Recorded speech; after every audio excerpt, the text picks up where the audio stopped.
Yeah, I think they've got used. Emily, riding a snowmobile in the dark. Don't go over a lake. That's exactly what happens. So thanks for that. And somebody else mentioned something about going under low-hanging clotheslines. Oh, that was cool. Yeah. Well, I've used that as well. So thanks for that. So you guys. Because I remember my brother. I'm probably about 3/4 of the way through writing my next book, and all that stuff that you guys, all those suggestions you made about snowmobiling and stuff, I've pretty well used all of them. So thanks very much indeed. So if you like, would you like me to read the bit that I've written? Yeah, that'd be great. You guys got it? Because it's still sort of just in paper format at the moment, obviously, because it hasn't been published. And I just printed this out yesterday, and I realised that I haven't actually read it. So I've written it, but I haven't gone back and read it yet. So this will be the first time that I've read it since writing it. So hopefully it's not too bad. Okay, so just to set the scene, we've got our hero, a guy called Gerald. It's at night time, and they're in the Sierra Nevada ranges in California, and it's snowing, and they're trying to get away from a bunch of bad guys. So Gerald is on a snowmobile, and he's got a friend called Felicity sitting on the back, so there's the two of them riding along on the snowmobile, okay? So listen carefully and please point out any mistakes that I have most likely made. Okay, the snowmobile headlight pierced the night, jiggling wildly as Gerald struggled to keep control. He couldn't risk slowing down, the machine would sink into the carpet of fresh powder. He aimed between two stands of redwoods and shot through the gap, the engine screaming with the strain. They bounced into an open field, ploughing a furrow through the snow. Gerald thought the cottage must be 2 or 3 miles to the left and didn't want to turn yet. Then Felicity was yelling into his ear. "There's 2 of them," she cried, "right behind us." No sooner had the wind whipped her words away than Gerald heard the twin drone of 2 snowmobiles. He shot a look over his shoulder. There they were, about 50 metres behind. 2 headlights bobbing across the field. The snowfall had stopped and a full moon burst through a break in the clouds, illuminating the ground like a floodlight. Gerald could plainly see the black-clad men urging their machines on, riding them like thoroughbreds towards the finish line. And they were gaining. "They're too fast," Gerald yelled to Felicity. "We're going to have to outmaneuver them." "Like Drake and the Spanish Armada," Felicity cried back. Gerald cranked the handlebars around to the left. "Whatever floats your boat," he grunted, struggling to keep the snowmobile upright.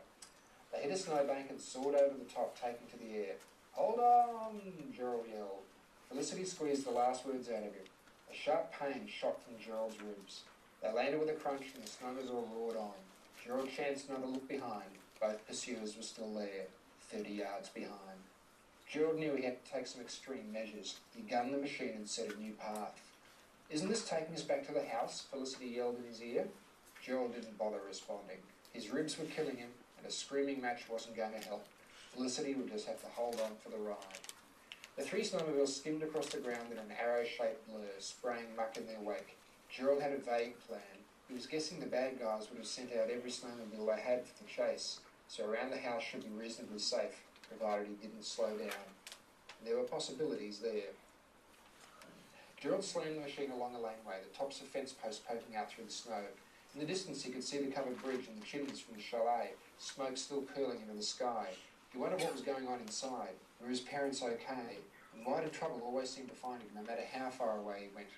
Then Felicity was yelling at him. "Hurry up!" A flash glanced over his shoulder, 10 yards behind.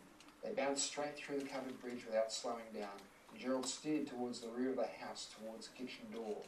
"When I yell duck," he screamed to Felicity, pain creasing through his side. "Duck!" "What?" "When I yell duck, duck!" They were hurtling back along the path they'd walked earlier in the evening, straight along the trench that Ox had burrowed from the house. "What?" They were less than 20 yards from the kitchen garden. The snowmobiles behind them and close to 5. Gerald could see the bandits as plain as day. "When I say..." "What?" Gerald looked up in panic. They'd got there quicker than he thought. He reached around and grabbed Felicity by the collar, yanking down hard. "Duck!" They shot under the low, drooping clothesline like an arrow from a crossbow. The cords brushed the back of Felicity's jacket. Gerald looked around at the same instant that there was a loud twing, and the line took the first bandit clean across the throat. It was like a giant hand had taken him by the collar and plucked him from his snowmobile. The rider seemed to hang in midair as his machine soared on without him. It roared in an arc and plunged deep into a snowbank, burying itself to the back tracks. The rider fell flat on the ground, and the other bandit scooted clear over the top of him, ducking under the clothesline. He tore after Gerald and Felicity without a backward glance. Gerald had the breath squeezed from him once more, and he let out a cry of pain. Brilliant! Felicity was bouncing with glee behind Gerald. One down, one to go. Where now, Gerald? Gerald pressed his lips together. The lake, he called. Felicity's eyes grew wide behind the goggles. Are you sure that's a good idea? Nope.